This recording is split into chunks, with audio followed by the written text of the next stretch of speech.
OB coal block టెండర్లు ఎక్కడ జరిగినా ఈ దేశంలో, అది కోల్ ఇండియాలో కానీ, వెస్టర్న్ కోల్ ఫీల్డ్స్లో కానీ, కాంగ్రెస్ ప్రభుత్వం రాకముందు సింగరేణిలో కానీ, ఎనీ కోల్ బ్లాక్ టెండర్ -10 నుంచి -22% పోతుంది.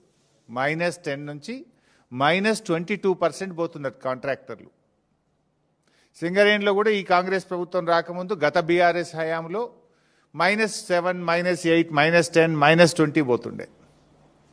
ఇప్పుడు కూడా ఈ దేశంలో వెస్టర్న్ కోల్ ఫీల్డ్స్ కానీ, కోల్ ఇండియాలో కానీ ఎనీ ఓబీ టెండర్ -10 to -22 ఉంటుంది. కానీ మన రాష్ట్రంలో రేవంత్ రెడ్డి గారి ప్రభుత్వం వచ్చిన తర్వాత, ఈ సైట్ విజిట్ సర్టిఫికెట్ అనే కొత్త విధానం తెచ్చిన తర్వాత అన్ని టెండర్లు కూడా +7 నుంచి +10% పోతా ఉన్నాయి. అయితే నిన్న బట్టి గారు కేవలం 9E బ్లాక్ మాత్రమే సైట్ విజిట్ సర్టిఫికెట్ ఉంది గనక ఆ టెండర్ రద్దు చేస్తామన్నారు. మరి వీటి సంగతి ఏంది?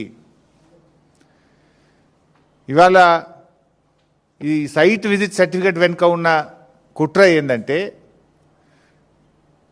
అదర్వైజ్ ఆన్లైన్ టెండర్లు ఉంటే ఏమవుతుంది, దేశంలో ఏ రాష్ట్రం నుంచి అయినా ఎవరైనా అనుభవం ఉన్న కాంట్రాక్టర్లు ఆన్లైన్లో డైరెక్ట్గా టెండర్ వేయచ్చు. సైట్ విజిట్ సర్టిఫికెట్ అంటే కాంట్రాక్టర్ సైట్కు పోయి చూసి ఆ సింగరేణి నుంచి సైట్ మేము విజిట్ చేసినామనే సర్టిఫికెట్ తీసుకోవాలి. దాంతో ఏమైపోతుంది, ఏ కాంట్రాక్టర్ టెండర్ వేస్తున్నాడో ముందే వీళ్ళకి తెలిసిపోయి వాళ్ళను భయభ్రాంతులకు గురి చేసి వాళ్ళను నయాన్నో భయాన్నో ఒప్పించో మెప్పించో బెదిరించో వాళ్ళను టెండర్ వేయకుండా చేయడం, టెండర్ వేస్తే వీళ్ళకి అనుకూలంగా టెండర్ వేసే విధానం.